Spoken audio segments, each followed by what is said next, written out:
the first to know. Nsem-Pii TV. The National Democratic Congress, any omo lawyers, and after omo confess say Richard Jakpa, in fact, were deceived.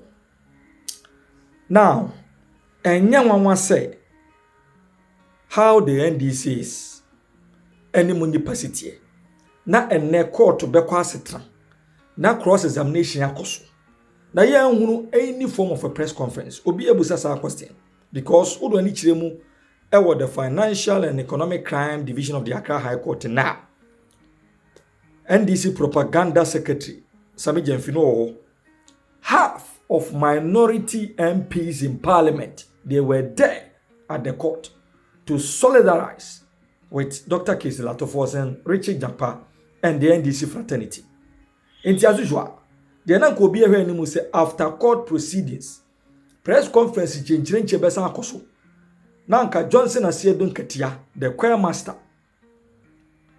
and after the chairman of all propaganda, Sabi Jemfi, abeke counsel. But ye pon court to noa na shim obi adwane. It is because lawyer Paul Adomo Chichiremwa and komo na ekoso court ne say the NDC feels being deceived by Richard Jakpa. Edientia and the BBP court. All along, WhatsApp messages between Jakpa and the Attorney General, and number one thing, just 4. The NDC has a privilege of knowing 14 WhatsApp messages between Jakpa and the Attorney General. And omuko PM quarter say mako 68. Adia na hu ohuni ya e mind this phone say Jakpa dada ohuni. Court ubusa Jakpa say edi enti and there was 68 WhatsApp messages between you and the Attorney General. Your conversation. Now only 14 out the by. Jakpa to me being a no catch court. And NDC for say he picked the 14 because Ophelia said no. And then they see you too. Then someone no work case. Oh you are. And this is for some aboka. Jai. NDC pass supporters a child did say. Dear don't dear. Dear CB and Fancho, dear Richard Jakpa deceived them. There were no mabia want to me and the dear Fancho. A drew baby crana was said lawyers for Jakpa objected to the attending of the 68 WhatsApp message because Omunim Hori. Yankoni Jinchiri more FM free lawyer Paul Adomochi. Before we come to this, the questions, the two takeaways. Let's get there first. So it's fundamental and you can move on. Yes, thank you. Now, in the second level, we'll have a third level on the text message, but the second level of the argument, it says, Jakpa claims that Justice Kulendi went all the way to the Attorney General's office during court proceedings to ask the Attorney General to help Jakpa go home due to complications in the verification of documents used by Jakpa to secure bail. Now, this is the story, viewers. This is because the matter is in court. The only word I can use to qualify it is interesting. He says, Justice Kulendi, thank you very much for this. Justice Kulendi sitting as a Supreme Court judge on a panel of 5. He's not sitting as a sole judge. And he's not sitting as an additional court of appeal judge. He's sitting as a Supreme Court judge. Panel of 5. He's not the only one on the panel. 5 of them.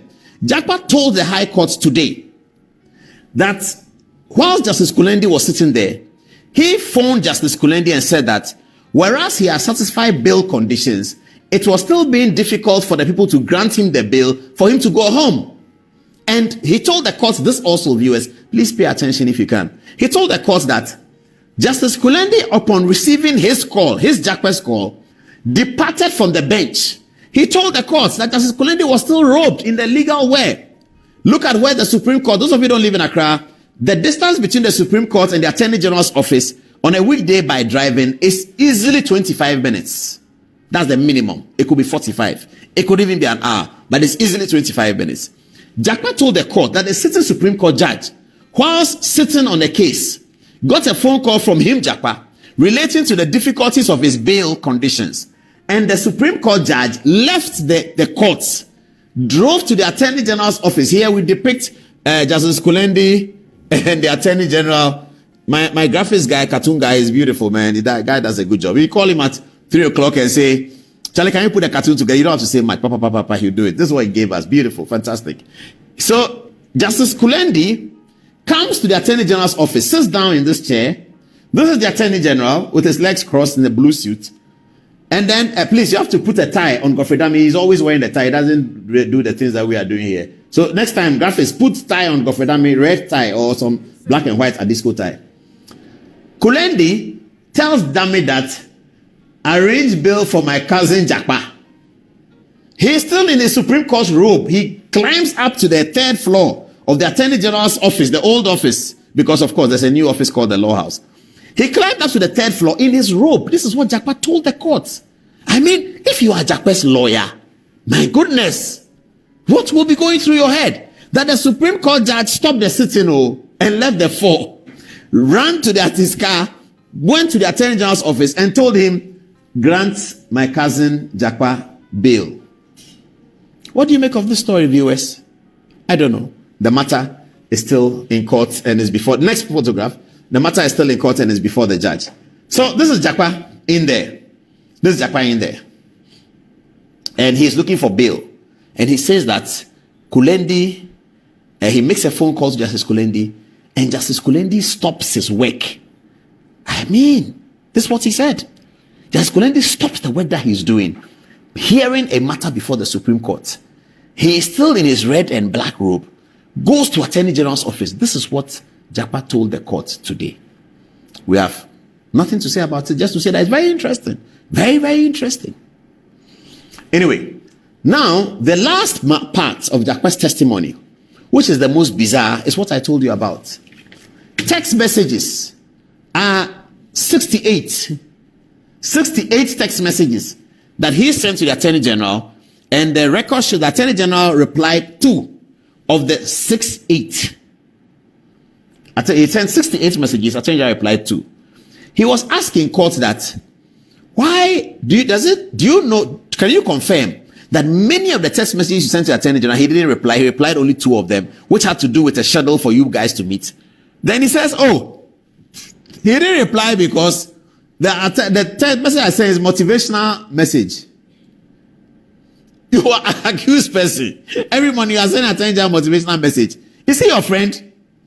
Is he your church member? What are you sending motivational message? Do you go to the same church? Are you in the same fellowship? You accused person, third accused. You claim that Attorney General helped you secure bail. Every morning you're sending him text motivational. I want to see some of those messages. Does it say that give up not, don't despair, move on to the next level. If you fail, you rise again. Good morning, Attorney General. Is that the thing he was doing? Is that guy a member of your church? Mr. Jakpa, this is what he told the court. This is what he told the court today. This is the kind of witness we are dealing with. The guy who can have a 26-minute phone call and produce only 14 minutes. He has 68 messages. He produces 25. Why do you produce 25? That is just my own. This is my case. I'm not doing his case for him. So the text messages that will exonerate him, I won't give it to the court. I think that the court will look at it and agree with me. I will give it to the court. All the 68 is about court. Here, 25 gets. That's Jakpa. The same text messages are handed over to the NDC. So you see, I've been telling you that there are some good people in the NDC. When the NDC did a press conference, they were unaware that Jakpa didn't give them all until we came to show it here. So some of them were calling me and saying, where the asked about it is in the Jakpa thing. When Johnson said, look at that, so Jakpa, he deceived the NDC chairman and Nsem-Pii because he didn't give them all the text messages. They thought he had given them all. So the ones that we got, they didn't have. And that's what Jakpa confirmed to the court today. That he gave only 25 text messages out. The audio recording, he put out only 14 of 26 minutes. That's what he did. He picks and chooses. He's not interested in telling the court the whole truth. He's not interested. He's not interested in telling the court the whole truth. It would appear so. I hope he's interested. But it would appear that he's not interested in telling the court the whole truth. I don't know. Maybe he is. Maybe he's not. But the way it looks, you have to decide, viewers. And I'm sure that his lordship will decide so that we all know. But the way he does it, well, what can you say? I don't know. I really don't know. You don't know whether you should believe him. You don't know whether you shouldn't believe him. But he says, court, take 25. That's fine. That's okay. Take the 25. Take it. It's fine. Then the Attorney General now says, oh, you are giving the court 25. My lords, I want to bring all 68 so that the court can take the value of it. 68 is the whole truth. It's nothing but the truth. 68, the whole truth. Nothing but the truth. Then lawyers for Jakpa, we can't tell whether it's on the instruction of Jakpa or it's on their own instincts. We really can't tell because lawyers are usually working on the instructions of clients, but we don't know this one. What happened though is that lawyers for Jakpa come out and say, Judge, we will object to your taking the text message from the Attorney General. We will object. That's what the lawyer said. We will object. Now, what is the basis of the objection? Of the objection? Then one of the lawyers says that the text message, the typed document that Attorney General is submitting is black and white. In text, some is green and some is white. Why is his own black and white? Viewers, you know the answer to the question that the judge gave? The judge said, but you two, the text message you brought, it was in black and white. So if yours was in black and white, why are you objecting to theirs in black and white? Then the guy says, well, the fact that ours is black and white was accepted doesn't mean that his own should also be accepted. Another lawyer said that, okay, let me study it first. So the court held the matter down and said, okay, let them study it on Thursday. Let's come and hear the objection. If there's no objection, we'll accept it. If there's an objection, we'll hear it and we'll rule upon it. This is what happened in court today. There'll be more on Thursday. But you have to remember that Mr. Jakpa says out of 68, he gives 25. He doesn't want to give the rest because to go against his case. Out of the audio recording, he gave 14. So he gave text messages to the NDC. NDC were not aware that it's not the whole thing. And then based upon that, they held a press conference. Okay, story has ended now, hasn't it? It's in the chair. He's asked that the text messages that you sent or that you have published, how many were they? He says 14. Then it is suggested to him that overall, there are 68 text messages that you advance to the learned Attorney General. He says yes. They said, okay, so at 68, why did you publish 14? He said, well, I published the one that will help my case. I'm not so sure whether in terms of the outcome that he was actually suggesting that or conceding that the other text messages were against his case. I'm not saying he said that. I don't know whether that's what it will mean. But this is what he said. He said, I published the one that is in favor of my case. And the suggestion is that you have sworn an oath to be truthful to the court. And you see, when you swear the oath to be truthful to the court, they add another line. They don't just say truthful. They say the whole truth. That is what when you are taking the oath, that's what they say. I don't know whether he had forgotten. So if you are his lawyer and you are sitting at the bar listening to him, I feel very sorry for how the lawyers must have felt this afternoon. The guy has taken an oath to speak the whole truth. The whole. The truth. The whole truth. Nothing but the truth. He comes and says, in terms of text messages, I didn't give you the whole. I gave you some. I said, okay, why? What animated that thinking? He said, but me, I'm giving you the one that will help my case. Viewers, you have still not heard the words. Those of you who haven't heard the story, you have still not heard the words. Maybe the other media houses didn't publish that. Media houses are free to choose whichever angle they want to take. But this also happened in the court. And it is significant in terms of understanding how people's minds work when they get into this politico-legal situations in court, where they are not able to distinguish between the political and the legal, and they seem to be mishmashing the political into the legal and creating all kinds of problems for themselves. Then the worst is what I'm going to tell you now. Then they say, okay, so there's some of the text messages left. He said, yes, there is. If the Attorney General likes, he can tender that one. Court said, no problem. Prosecution rise. My lord, we would like to tender the rest. And guess what the lawyers say? And that's why I'm sympathizing with them. I'm sure they were so unsettled and unnerved by the performance of their client. The lawyer said they object, at least one of them, Bassett, said he objects to the Attorney General tendering the other side of the text messages, which Jakpa, his client, had acknowledged does exist. Jakpa has acknowledged that there is, okay, let's do the percentage quickly, please. Mika, calculate the percentage for me. 14 of 68, what percentage is it? Calculate it quickly. So that is, if less more divide, isn't it? 100 is equal to 68, and therefore 14. If less more divide. So 14 over 68 times 100. Let's get it done very quickly. An overwhelming percentage of the text messages have not been produced to the courts or to the general public. And you have to do it quickly, Michael. 14 over 68. What? 14% of 68. No, 14 out of 68. What percentage is it? 68 is 100%. I'm coming. Those of you listening, if you are sharper at maths, Michael is an arts boy. 20.5. So 14% of the text messages, which is what you submitted, constitutes 20.5% or 20.58, nearly 20.6% of the whole text messages. Here's a guy who has sworn an oath to tell the court the whole truth.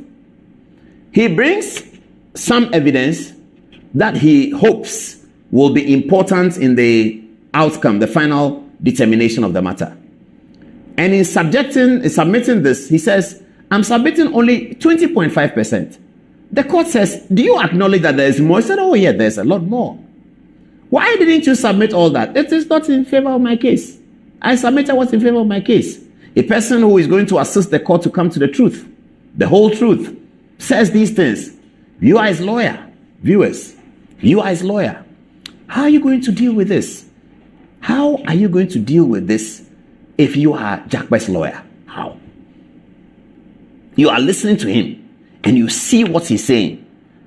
Then the Attorney General rises and says, okay, no problem. We will tender the rest. And then his lawyers come out and say, we will not allow you to tender it. The reason they gave is an interesting reason. Yeah, what do you make of Richard Jakpa's testimony today? You've been the character of Richard Jakpa, saying that he was dismissed from the military. We are doing a cross-examination, and that forms part of our cross-examination. And what you just heard is what you just said. How difficult have you found Richard Jakpa to be in the witness box? You were in court. You witnessed it. Make your own judgment. At a point, DPP appeared to be frustrated with some of the answers Richard Jakpa was giving. You were in your seat. How did you feel? She wasn't frustrated. She did a yeoman's job. Now, from the answers from the accused person, are you surprised with them, especially so when they're asking one question and taking about 4 pages to answer? Are you surprised? I think you pass your own judgment. So the AG has come back to court today. I saw him passing questions to the DPP, mentioning questions to the DPP to ask Jakpa, has he defied the directive by this trial judge, and now he's taking part of the ongoing trial, you would say? Let me make this correction. There was no directive from the trial judge. The advice. Exactly. Advice, you watch out the space, whether the AG will stand to conduct the case or will observe the proceedings. But technically, right, just like you, to be in court, observe proceedings. As to whether you conduct the case, leave the space unless you have. But technically, he is asking questions because he was passing questions to the DPP, dictating questions for her to ask Jakpa. That is technically taking part of. He wasn't dictating questions to the DPP to ask. But if you are even a litigant in court,